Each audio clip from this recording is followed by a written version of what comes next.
Itu yang dibawa sampai ke akhirat.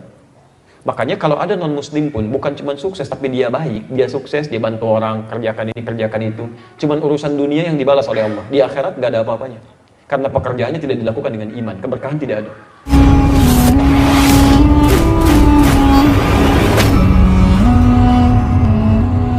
Tadi diterangkan bahwa jika sholatnya baik, maka hidupnya disandingkan dengan kesuksesan. Bagaimana dengan orang kafir yang hidupnya sukses, padahal yang sholat masih belum sukses? Masya Allah. Baik, teman-teman, perhatikan kalimat sukses yang berlaku di Quran untuk manusia dan untuk orang beriman itu berbeda. Berbeda. Lihat, kalimat bagi orang beriman, falah kalimatnya. Kalimat suksesnya menggunakan falah. Falahun. Kata kerjanya aflah. Quran surah ke-23 ayat pertama, qad aflahal mu'minun. Kalimat bersama dengan iman. Quran surah kedua ayat kelima, ulaika ala hudam min rabbihim wa ulaika humul muflihun. Panggilan salat beriring dengan kalimat falah, hayya 'alas shalah, hayya 'alal falah. Kesuksesannya menggunakan kata falah. Falah itu kesuksesan dan kebahagiaan yang melahirkan berkah dari Allah Subhanahu wa taala. Berkah. Jadi ada orang merasa sukses tapi nggak ada berkah dari Allah. Ada orang mendapatkan kesuksesan, mendapatkan bagian dari berkah Allah Subhanahu wa taala. Apa bedanya? Baik. Lihat, ada dua jenis perbedaan di sini. Kalau cuma sukses saja, itu bahasa Arabnya disebut dengan fauz. 29 kali disebutkan di Quran. Sukses saja, sukses saja. Baik, kalau cuma urusan fauz, non-muslim pun bisa sukses. Syaratnya gampang, kerja, usaha. Dengan cara yang halal, legal, dan dapat terbaik. Quran surah kedua ayat 168, posisi paling kanan sebelah bawah. Ya ayyuhan nasu kulu mimma fil ardi halalan thayyiban. Hai manusia, silahkan cari kebutuhan hidup kalian. Untuk makan, untuk yang lainnya silahkan. Dengan cara yang legal, plus dari situ beli yang terbaik untuk kehidupan kamu. Beli baju, baju terbaik. Kendaraan, kendaraan terbaik yang membuat nyaman. Rumah, rumah terbaik. Silahkan boleh. Syaratnya apa? Kerja. Itu syarat umum. Makanya kalimatnya menggunakan nas, berlaku untuk siapapun. Manusia, sepanjang manusia kalau mau kerja bisa dapat sukses. Jadi kalau ada non-muslim sukses, mohon maaf, ya, kita belum sukses, coba cek, barangkali dia kerjanya giat, Anda tidak. Karena syarat kalau untuk sukses saja, syaratnya cuma usaha, kerja. Kalau mau kerja, dapat, nggak kerja, nggak dapat. Hati-hati, antum rajin sholat, ke masjid, Masya Allah, iktikaf, tapi nggak pernah kerja. Nggak akan dapat begitu. Sholat, maaf, fungsi sholat, bukan sekedar hanya mendatangkan kesuksesan bagi Anda. Syarat untuk sukses, pertama kerja. Sholat itu melahirkan keberkahan dalam kesuksesan yang Anda raih. Jadi, pertama, mohon izin, kalau cuma urusan sukses, syarat utamanya di Quran, kerja. Walaupun dia tidak beriman, kalau mau bekerja dengan sungguh-sungguh, dia bisa sukses. Tapi yang kedua, maaf, di balik kesuksesan itu belum tentu ada berkah di dalamnya. Apa makna berkah itu? Bisa dua artinya. Satu, berkah itu bisa berarti pahala yang mengiringi dalam proses kesuksesan itu. Pahala yang mengiringi. Itu ketika dia mau bekerja, dia kerja dengan imannya. Kalau orang tidak beriman lain, yang penting dia berhasil. Makanya kerjanya tidak dengan iman. Kadang-kadang apapun dia halalkan. Yang penting dapat kesuksesan. Kalau orang beriman tidak. Ayatnya beda. Quran surah kedua, ayat 172. Posisi paling kiri di pertengahan. Ya ayyuhalladzina amanu. Hai orang-orang yang telah merasa punya iman. Kulu min thayyibati ma razaqnakum. Silahkan Anda kerja, tapi kalimat halalnya dibuang oleh Allah di situ. Enggak disebutkan lagi. Kenapa kalimat halalnya tidak disebutkan? Karena orang beriman itu imannya otomatis akan menuntun dia pada yang halal. Jadi kalau ada orang beriman mencari yang haram, ada yang salah dalam imannya. Mustahil orang beriman mencari sesuatu yang haram, mustahil itu.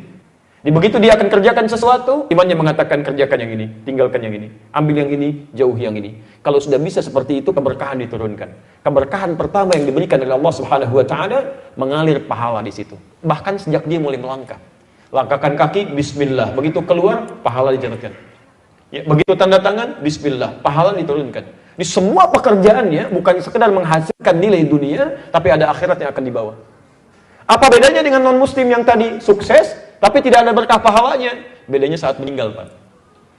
Perhatikan, cek ya. Cek silahkan. Begitu meninggal, sudah, hukum dunia akan ditinggalkan. Semua harta dunia nggak akan dibawa. Kalau Anda nggak percaya, silahkan. Non-muslim meninggal dunia, apakah semua hartanya dibawa sampai alam kubur? Tidak. Anda juga sama saja meninggal dunia, hasil pekerjaannya kan nggak dibawa ya, nggak dibawa ke alam kubur, tidak. Tapi yang dibawa sampai ke kubur, sampai dengan ke akhirat itu, bismillah tanda tangan, bismillah bergerak, bismillah makan, bismillah terangkan. Itu yang disebut kalimat iman. Itu yang dibawa sampai ke akhirat. Makanya kalau ada non-muslim pun, bukan cuma sukses, tapi dia baik, dia sukses, dia bantu orang, kerjakan ini, kerjakan itu. Cuman urusan dunia yang dibalas oleh Allah. Di akhirat gak ada apa-apanya. Karena pekerjaannya tidak dilakukan dengan iman, keberkahan tidak ada. Turun Quran surah ke-25 ayat 23. وَقَدِّمْنَا إِلَى مَا عَمِلُوا مِنْ عَمَلٍ فَجَعَلْنَاهُ هَبَاءً مَنْثُورًا. Kalau ada non-muslim baik, suka bantu orang, maka kami akan balas. Di sini keadilan Allah. Kami akan balas perbuatan baik itu saat dia di dunia. Karena dia mengerjakan kebaikan itu dengan niat dunia, bukan mengharap pahala akhirat. Tidak ada iman dalam diri. Makanya saat sampai ke akhirat, berkah Allah yang diberikan pada orang beriman, sampai menjadi pahala, punya bekal akhirat. Yang non-muslim tadi cuma kesuksesan dunia, begitu sampai ke alam kubur, gak akan dibawa lagi. Di akhirat, faja'alnahu haba'an manthura. Kami jadikan debu-debu yang berterbangan, gak ada nilainya. Kalau debunya nggak terbang, masih bisa ditimbang. Tapi ini terbang, gak ada nilainya. Jelas sampai sini? Jadi poinnya adalah kesuksesan itu bisa relatif, mungkin bisa relatif. Tapi yang terpenting keberkahan itu yang didapatkan.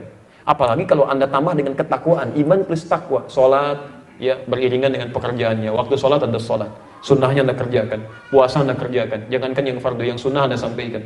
Ya, Quran Anda baca, Masya Allah. Itu kalau dilakukan seperti itu, ayatnya pindah ke Quran surah 7 ayat ke-96. Walau anna ahlal Quran amanu wattaqau lafatahna alaihim barakatim minas sama. Bukan sukses, barakah, berkah. Kalau ada orang-orang bekerja dengan iman, kalaulah satu penduduk negeri dia mau beriman dan tingkatkan takwa, di aktivitasnya penuh dengan iman dan takwa. Apa kata Allah? Kami buka semua pintu keberkahan di langit dan di bumi. Makanya Mu'adz bin Jabal, Mu'adz itu pernah diutus oleh Nabi ke Yaman. Begitu di zaman Umar bin Khattab, ditugaskan jadi gubernur. Jadi gubernur di Yaman, cuma 3 tahun. Ketika menerapkan prinsip ajaran Nabi sebagai seorang gubernur, Masya Allah, kemiskinan hilang semua di Yaman. Dalam 3 tahun. Tahun pertama, 1/3 zakat mal dibalikin ke pusat. Kata Umar, kok dibalikan ini? Apa nggak ada yang miskin? Kata Mu'adz, maaf Khalifah, 1/3 orang miskin di Yaman sudah berkurang. Tahun kedua, 2/3 dibalikin. Kok nambah dari yang kemarin? Kemana yang miskin? Maaf Khalifah, yang miskin sudah semakin berkurang. Tahun ketiga, semua harta zakat mal diberikan ke pusat, ke Baitul Mal. Umar kaget, kenapa diberikan ke sini? Harusnya disebarkan di sana dulu. Kata Mu'adz, sudah nggak ada yang miskin di Yaman ya Khalifah. Sudah nggak ada yang miskin, cuma 3 tahun. Makanya sebetulnya ada teori-teori Nabi untuk kepemimpinan, untuk para gubernur, wali kota, bupati, macam-macam. Sahabat Nabi kan banyak yang dididik dan jadi itu. Ada yang di keamanan, ada yang di pengusaha, banyak. Dan itu ada di Imam Al-Bukhari, 97 bab, tinggal dikeluarin aja. Anda lihat karakteristik itu, terapkan itu, jadi selesai. Luar biasa gitu kan. Jadi kalau poin-poin tadi dikeluarkan dengan baik, jadi. Nah ini yang menghasilkan keberkahan turun dari langit. Semuanya dunia dapat, sukses, pekerjaan lancar. Lihat sahabat Nabi. Silahkan cek. Kalau kaya, kaya betulan Pak. Ya, luar biasa kekayaan itu. Silahkan cek di kitab At-Tibyan itu, karya Imam An-Nawawi. Kalau Anda punya terbitan Darul Kutub Al-Islamiyah warna merah marun, itu halaman 38, posisi paling kanan sebelah atas, paragraf 1 baris 1 sampai 2. Kalau di terbitan Darul Nafais warna kuning, itu halaman 47, posisi sebelah kiri, paragraf ketiga, baris 1 sampai 7. Itu kata Imam An-Nawawi, Utsman bin Affan, Abdurrahman bin Auf, Tamim Ad-Dari. Utsman bin Affan itu sahabat Nabi, menantu Nabi, menikahi 2 putri Nabi. Kayanya luar biasa, pebisnis, asetnya sampai sekarang masih ada di Saudi. Kami terakhir pulang dari Madinah, itu mau dijadikan hotel itu. Yang kekayaannya dari situ, royaltinya digunakan, disimpan di Bank Saudi, disedekahkan untuk kebutuhan umat Islam. Sampai hari ini, kayanya luar biasa. Abdurrahman bin Auf, kapaknya terbuat dari emas. Pernah Madinah heboh seketika ramai.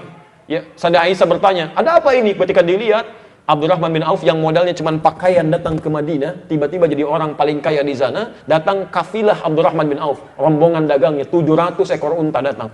Dengan isinya penuh semua dengan dagangan. Modalnya cuma pakaian. Dia tingkatkan iman dan takwa karena Allah. Allahu Akbar. Dan mereka ahli surga juga. Dan Anda tahu, mereka semua tidak pernah meninggalkan tahajud. Tahajud sampai hatam Quran.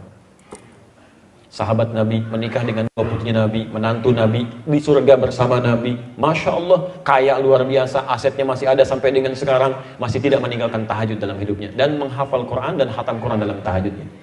Ada orang Masya Allah bukan sahabat Nabi, tidak menikah dengan putri Nabi, tetangga Nabi juga bukan. Masya Allah jauh masanya dengan Nabi. Sekaya apa sih? Saking sibuknya jangankan yang sunnah, yang fardu belum bisa dikerjakan juga.